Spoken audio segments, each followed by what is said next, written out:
Hey everyone, welcome to this interesting video on Business Analyst training by Simplilearn. In this session, we will deep dive into the life of a business analyst. Let's look at the agenda for today. We'll start off with the importance of business analyst in an organization. Then, we'll move on to understanding who exactly a business analyst is, their responsibilities and skills.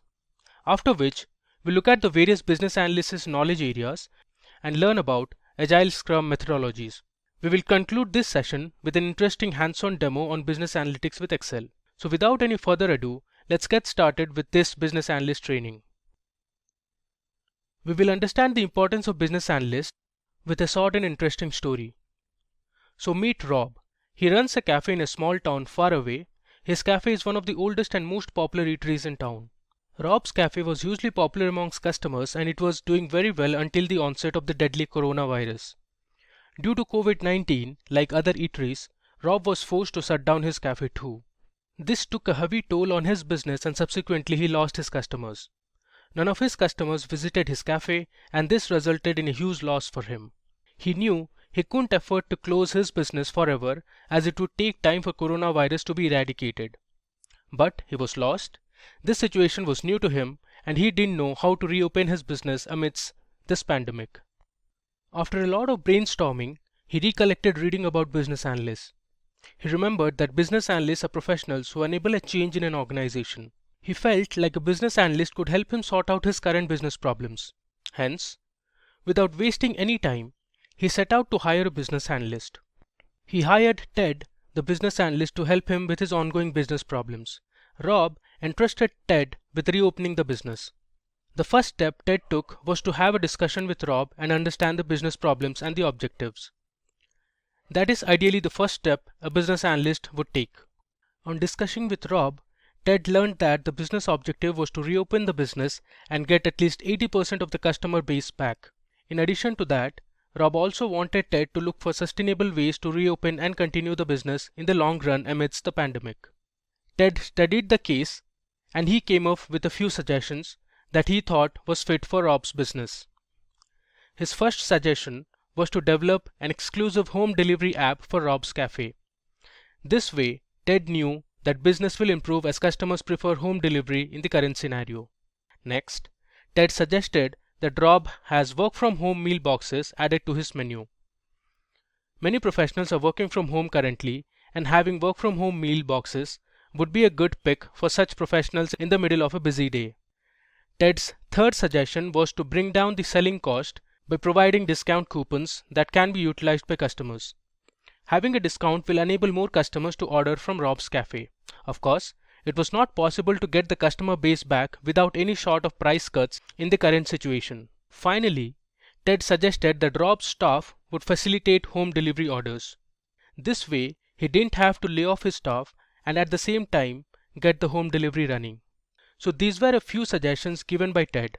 Yes, depending on the situation, business analysts can take up different approaches. So after the suggestions were accepted by Rob for the app, Ted began to make sure that the development went well by collaborating with the IT team. Ted became the intermediary between the IT team and Rob. He provided suggestions to the team, checked the app through user interface testing, and made sure that the requirements met well. The same applied to the other business requirements and changes as well. Ted held regular meetings to gauge the progress and also kept Rob in the loop and updated him with the status of the project.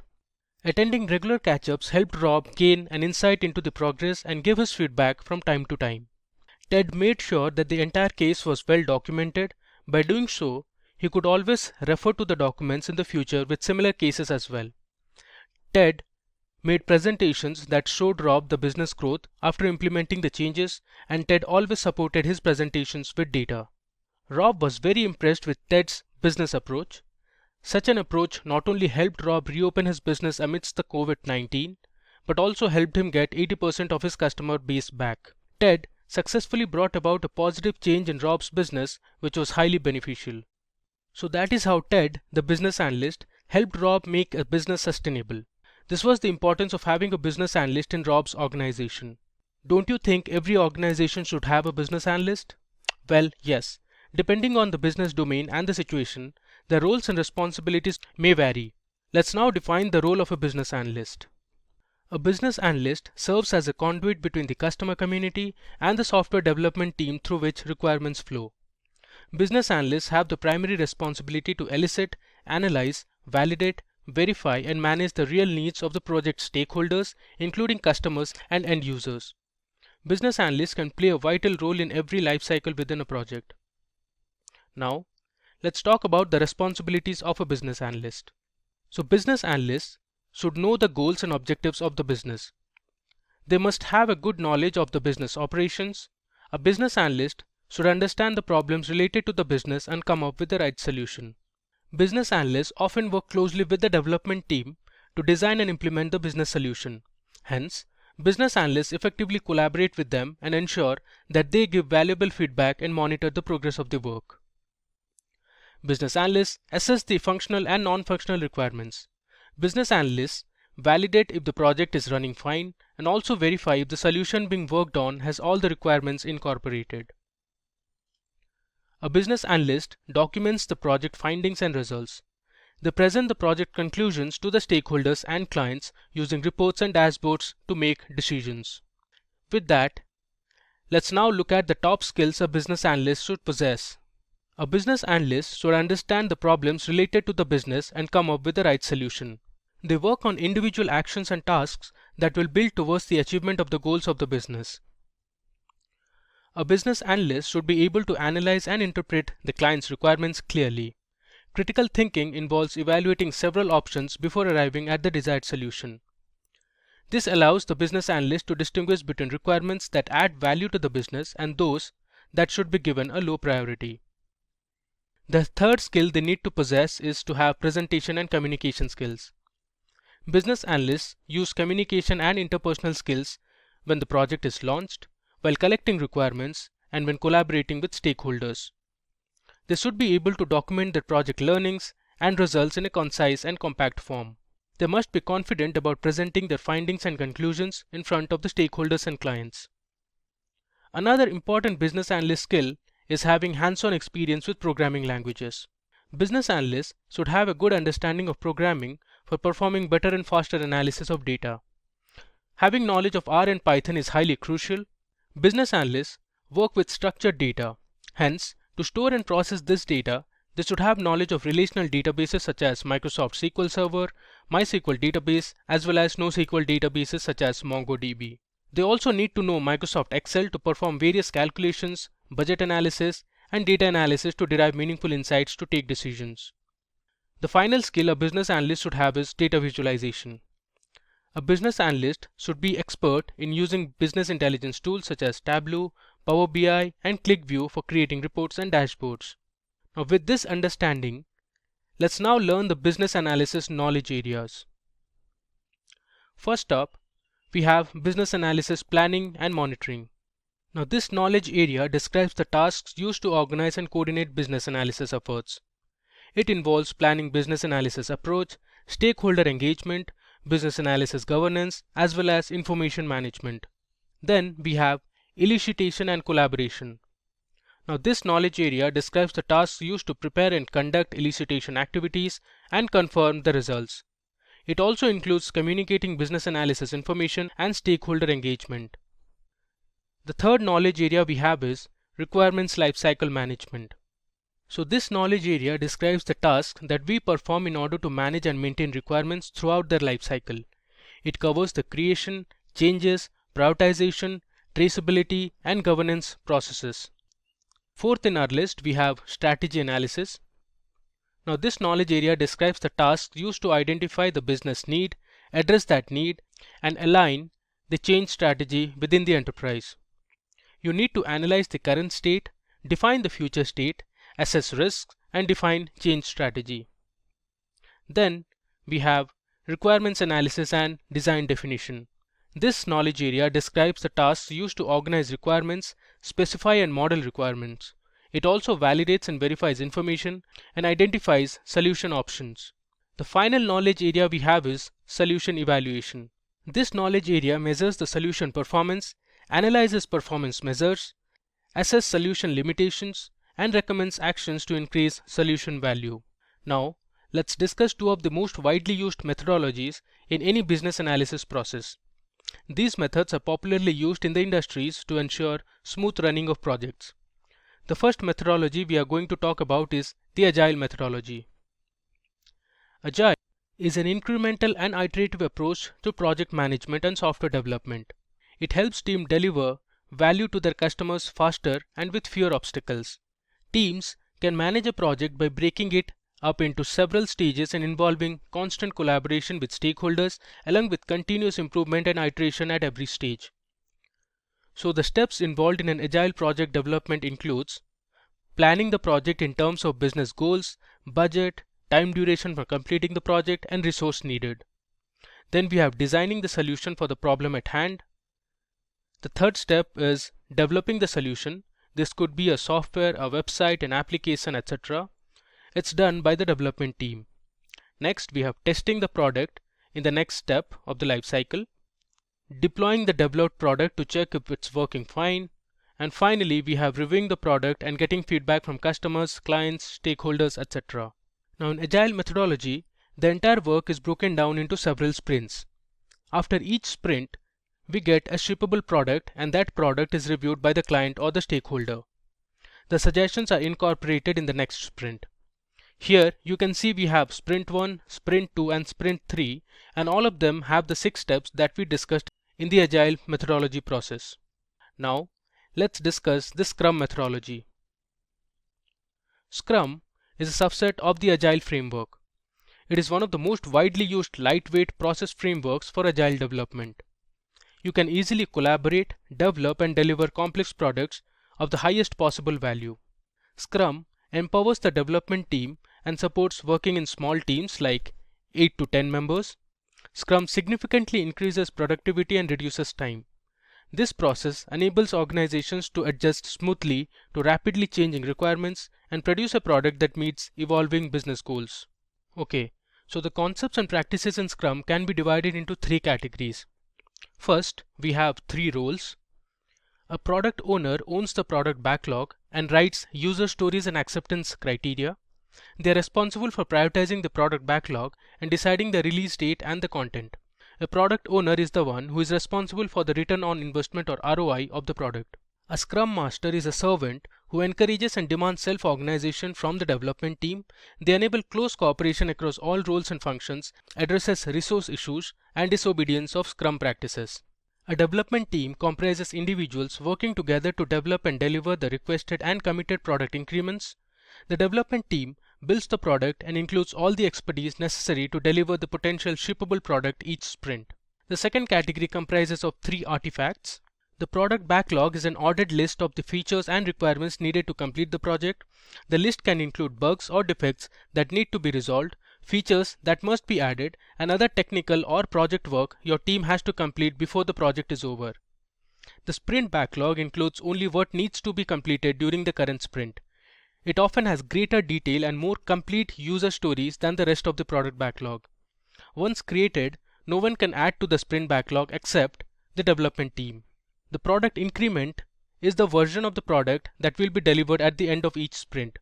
While the sprint backlog outlines what must be completed within a sprint, the product increment details the outcome of all that work. The increment is a prototype or working version of the final product expected by the customer. The final category we have is sprint ceremonies. There are 4 ceremonies in total. In sprint planning, the team meets and decides what they need to complete in the coming sprint. Sprint review is a type of meeting in which the team demonstrates what they shipped in the sprint. In the sprint retrospective, the team reviews their work, identifying what they did well and what didn't go as planned, so that they can make the next sprint better. Daily Scrum is a stand-up meeting or a very short, like 15 to 20 minutes meeting for the team to make sure that they are all on the same page. Now, let's talk about the average annual salary of a business analyst.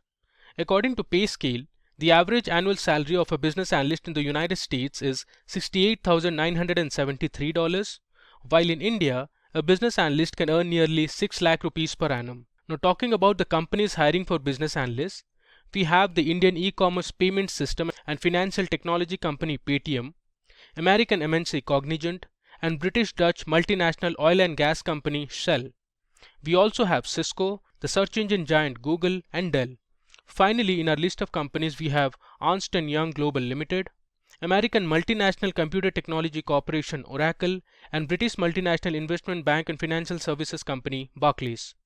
With that, let's discuss the top business analysis tools and software used by business analysts.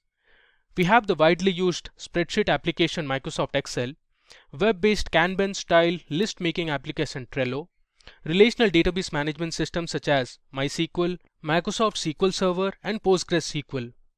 Then we have bug tracking and agile project management product Zira and Tableau software for data visualization.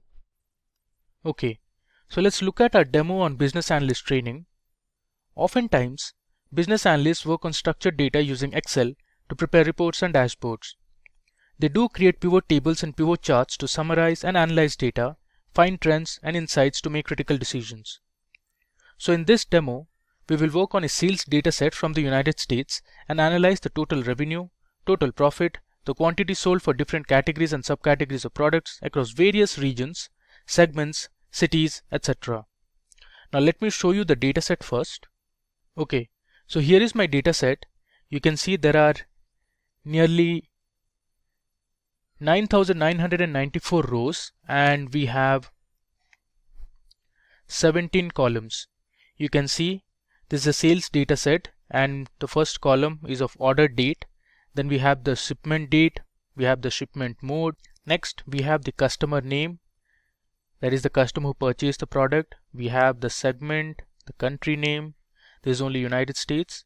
Then we have the different cities from the US, we have the state names, and if I go to the right you can see the categories of product. We also have the subcategories. Next we have the product name. Then we have our sales value. Now you can assume this to be in dollars. Then we have the quantity that was sold for each product. Then we have the discount column, and finally we have the profit column. So let's analyze this data set using different charts and graphs. First, let's create a pivot table to see the sales by region and year. So here we want to see the sales of all the years in different regions of the United States. So for that, I'll click on any cell inside this dataset, go to the Insert tab, and here I have the option to create a pivot table. I'll click on this Create Pivot Table option, and you can see it has selected my entire data. And here I'll choose New Worksheet, that is the place where I want to place this pivot table, and let's click on OK. So you can see it has created a new sheet, which is sheet 2, and let's drag our columns onto the different sections in this pivot table fields. So since I want to know the region and the year, so let's drag the order date first, and let's delete the quarter column. So I'll click on Remove Field. I don't want this field, so I have my years first, and then let's drag region column under columns, and we want to know the sales for all the years in different regions. So I'll drag sales onto values. You can see here we have our pivot table ready. If you want, you can go ahead and rename these row labels and column labels. Now with this table ready, let's create a line chart. This will help you analyze your data better. So what you can do is go to the Insert tab, and here under Recommended Charts you can go for line chart. You can see the line chart preview here, and click on OK. There you go. How easily Excel has created a pivot chart for us based on this pivot table. Now if you notice the lines in this graph, you can see the different regions, and here is the legend. Now if you see the yellow line, which is actually for the West region, so the sales had declined from 2014 to 2015, and then it gradually started increasing from 2015 to 2017 onwards. And if you see the orange line or the red line, it is for the east region. The sales have been continuously increasing. You can see the trend here. Similarly, if you see the central region, the sales generated was steady from 2014 till 2015. Then it increased in 2016, and after 2016 it became constant. Similarly, you can analyze the south region as well. Now let's say you want to know the sales by each category of product and the different segments.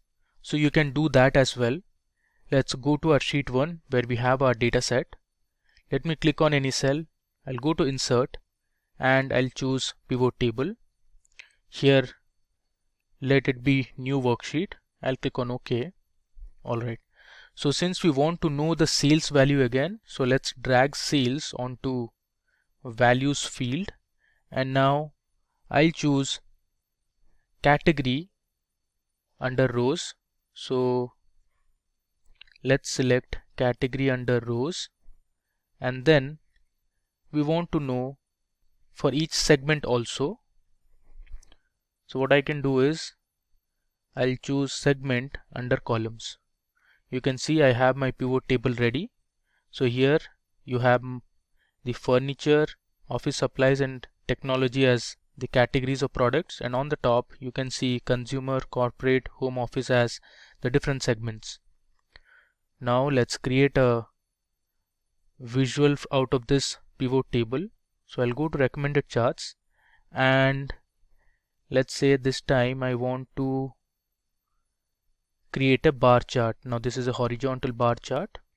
Let's click on OK.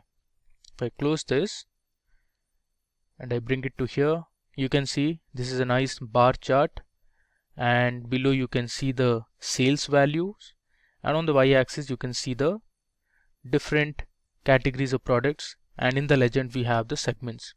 Now if you want, you can edit this chart as well. So let's delete or hide all field buttons on the chart. Alright. Similarly, let's do this for our line chart as well. Let's hide these field buttons. Okay. Alright. Now let's suppose you want to know which segment made the highest and the lowest profits. So for that you can create a pivot table as well. So I'll click on any cell, go to the insert tab and choose pivot table. I'll click on OK. Alright. Now say we want to know the profit by each segment. So I'll first choose profit onto values, and let's drag the segment column onto rows. So we have our pivot table ready. Now here if you want to know which segment made the highest or the lowest profit, you can sort this data. So click on any cell under sum of profit, right click, and here you have the sort option. So let's do sort smallest to largest, which is in ascending order. Okay, so here you can see consumer segment made the highest amount of profit, while the home office segment made the lowest amount of profit. Now based on this pivot table you can create a pie chart. Let's do that. I'll go to insert, and here under recommended charts I'll select pie, and let's click on OK. There you go. We have a nice pie chart ready. Now the gray color pie represents your consumer segment, which made the highest amount of profit. You can also validate it from the pivot table, while the blue segment, which is actually home office, made the lowest amount of profit. Now let's remove this field from here. I'll right click and select hide all field buttons on the chart. Now one thing you can do is you can edit the chart title. Here by default it has shown total. We can rename it to, let's say, profit by segment, and hit enter. Okay. Now you can adjust the size of this and the color of the text. If you want, you can do it from here. Similarly, let's add a title to our bar graph as well. So here if you see, there's an option to choose chart title, and I'll say sales by segment and category. Okay. Similarly, let's add a title to our first line chart that we created. I'll click on the chart title and here I'll write sales by year and region. Okay. Now let me go back to my data sheet. Now suppose, let's say you want to know the total units that were sold for each subcategory of products and the shipment mode.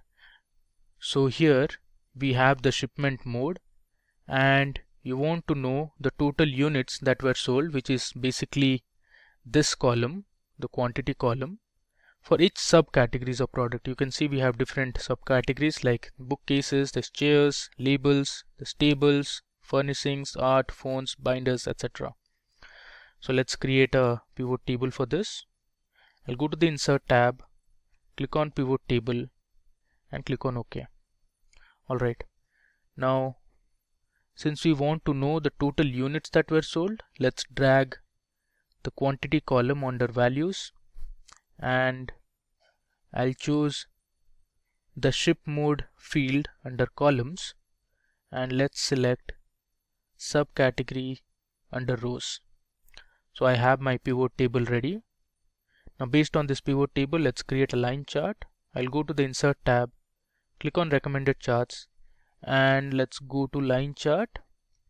Alright, you can see the preview here and the legends which show the shipment mode. Let's click on OK. I'll close this. Now first let's remove these fields. I'll right click and I'll hide all field buttons. Now if you say this one, you can add some styles to your chart.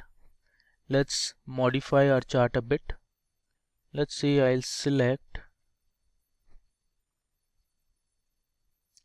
this one. You can see it has given dots for each endpoints, which means this is my first subcategory. As you can see, the second subcategory, the third subcategory, which is art. Then we have binders. So it's really easy to read and understand the chart well. Okay, now let's add a chart title. I'll write quantity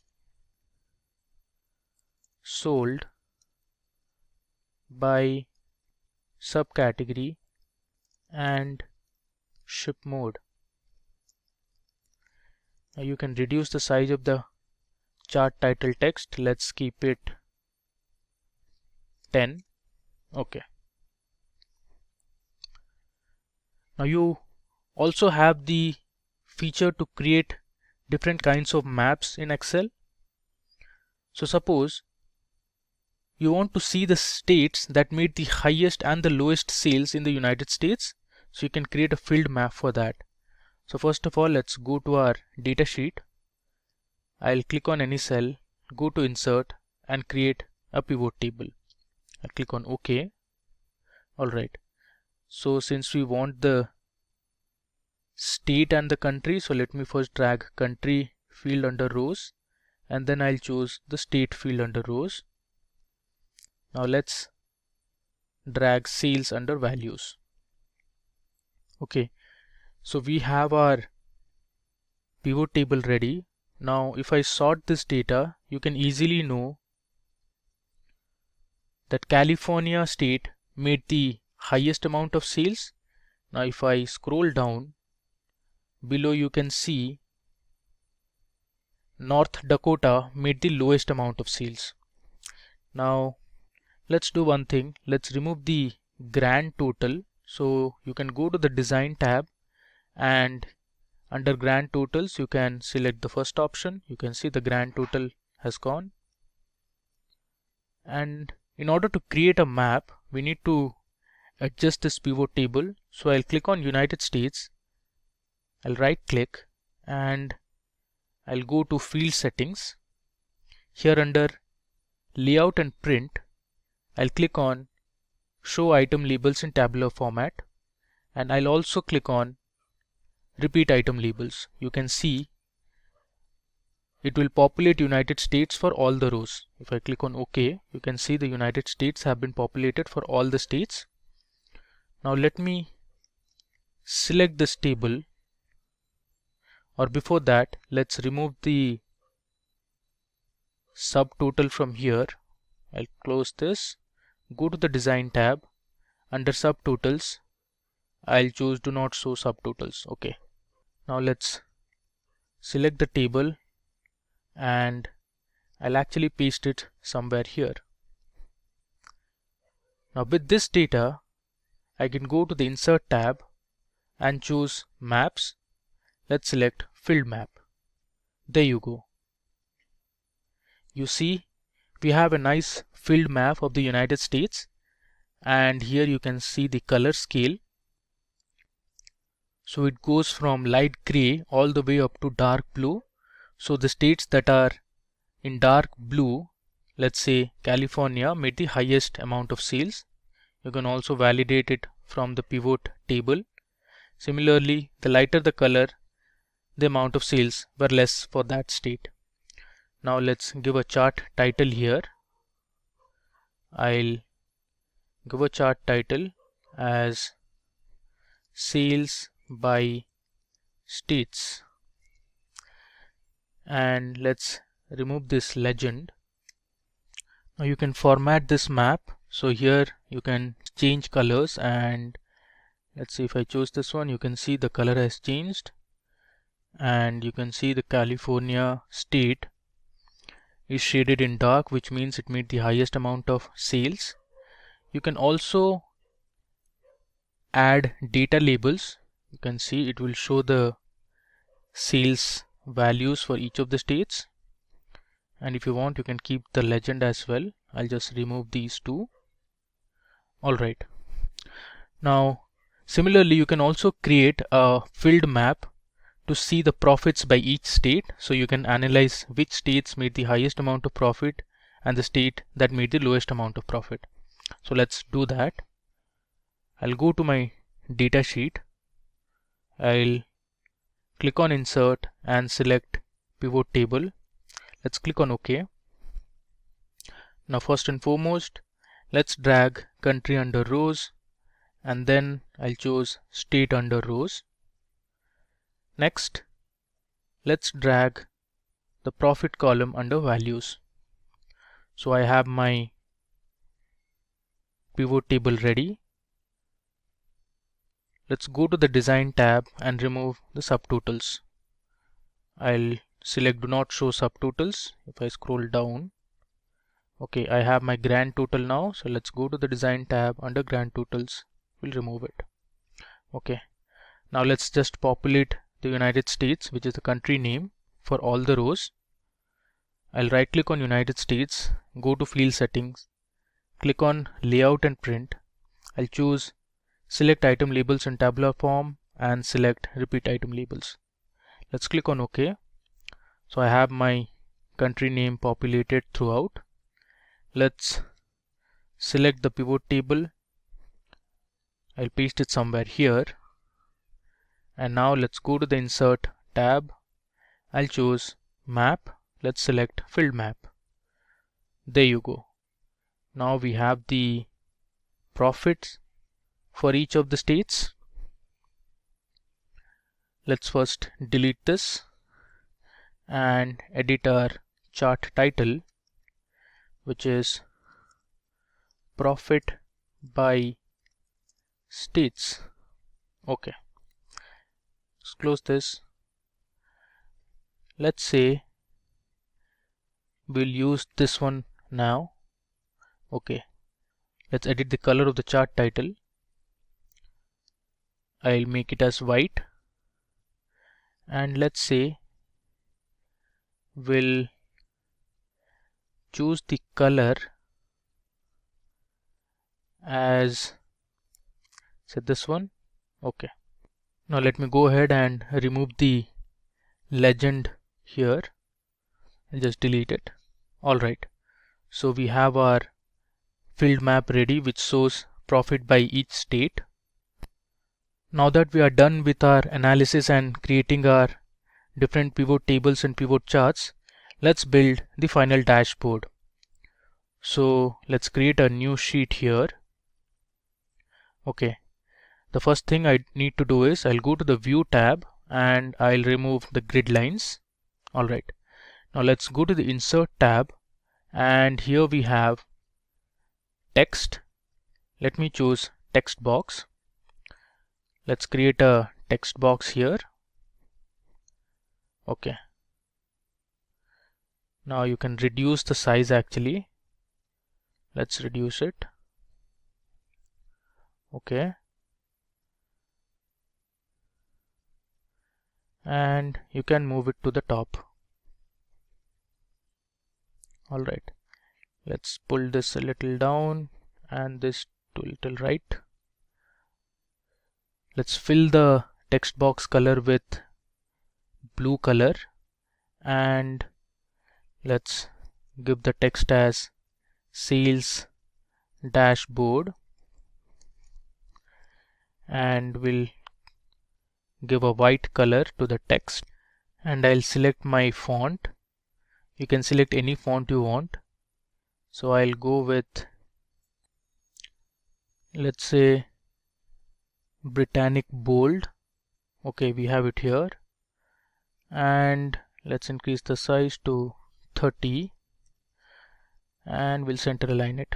Alright, now the next step is to bring all our pivot charts to this dashboard sheet.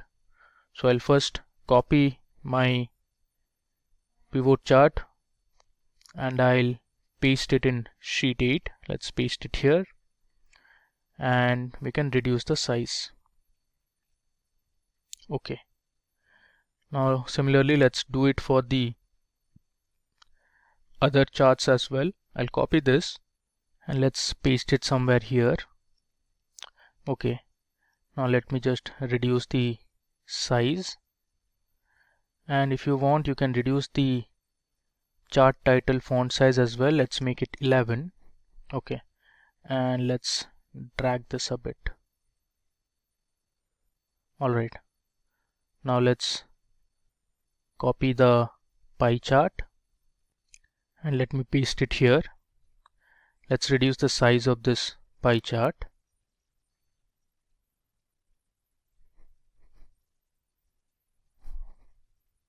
Okay, see, we have our pie chart here.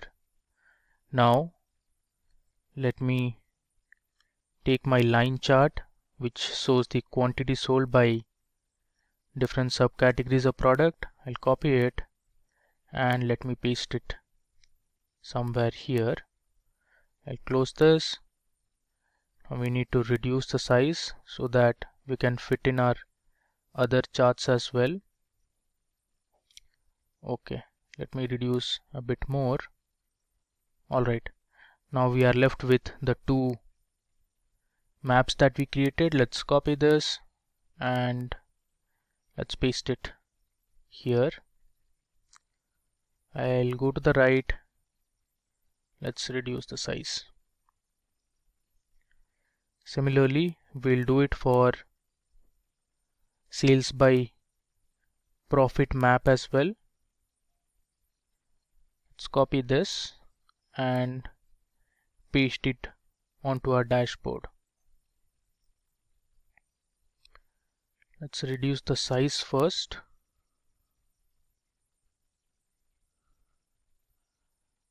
And let's increase it towards the bottom. So we have our dashboard ready. You can see the different pivot charts that we created. Now let's add slicers and timelines to this dashboard so that we can filter our tables and the charts. So I'll click on this first chart, which is our line chart. I'll go to the Insert tab. Here you can see under filters we have slicers and timeline. First let me click on timeline, and here I'll choose my order date column. Let me click on OK. Alright, let's drag this a bit here onto the right, and I'll show you how you can use this. Let's first choose years instead of months, and let me reduce the size a bit. Okay. Now another thing to do here is, let me right click and I'll go to report connections. Here I'll select all my pivot tables instead of just one, so that any manipulation you do in the order year, it will reflect for all the tables or the charts we have on the dashboard. I click on OK. Now that we have seen how to add a timeline, I'll reduce this a bit. Let's now add a few slicers. Let's click on any of the charts. I'll go to insert, click on slicer. Now let's add a region slicer. I'll click on OK. And let's take it to the right.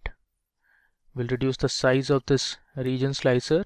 Slicers are nothing but filters which have advanced filtering options. And we can add one more filter or a slicer. Let's say we want to do this time on the segment. So I'll go to slicer, I'll choose segment here and click on OK. So you can see I have my segment slicer here. Let me just reduce the size and let's drag it here at the bottom. Alright. Okay. Now if you want to know the sales and profit for a particular year, so you can choose that particular year here on the timeline. Suppose I want to know the sales only for 2014 and 2015. So the way to do is, you can select one of the years. So I'll click on 2014 and now I'll drag this to select 2015 as well. If I go to left, the figures that you see only reflect the sales and the profit for 2014 and 15. Similarly, if you mark here, or let me just bring it to the middle. Suppose say I want to have 2016 year included as well. I can just drag it to the right. You can see the charts will change. I'll just remove the filter and place it here. Similarly, if you want to see the sales and profit for a particular region, you can do that too. For example, let me just bring this region slicer here, and let's say you want to know the sales and profit only for the East region. You see here it shows only for the East region, and suppose you want to see for East and West region also, you can see it changes here. Okay, we just cancel this. Now you might be wondering, when we selected the different regions, only the pie chart changed, but the rest of the charts were the same.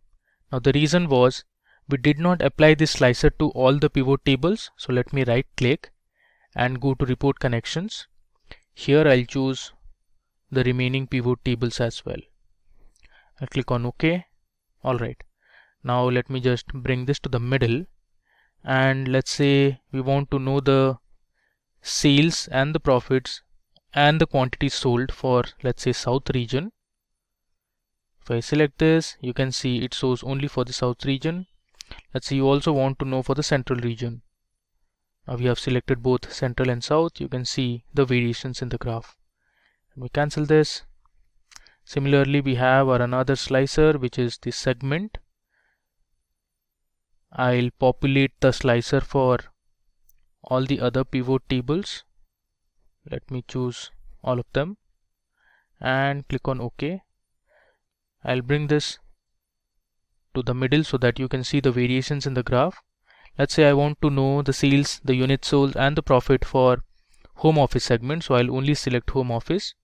You can see the variations here. Now the slicers actually don't work for the maps, so you can't see any change here.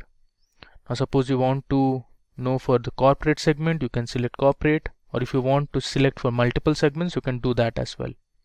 Just cancel this and let me place it here. Alright, now we are done with our demo. So if you want to get a copy of the dataset and the demo file that we are using here in this video, you can put your email IDs in the comment section. Our team will send you the files over email. And that brings us to the end of this video tutorial on business analyst training. You learnt a lot of concepts related to business analysis and also performed a demo using Excel. I hope it was interesting. If you liked it, then please subscribe to the Simplilearn channel and hit the bell icon to never miss an update. Thank you for watching and keep learning. Hi there, if you like this video, subscribe to the Simplilearn YouTube channel and click here to watch similar videos. To nerd up and get certified, click here.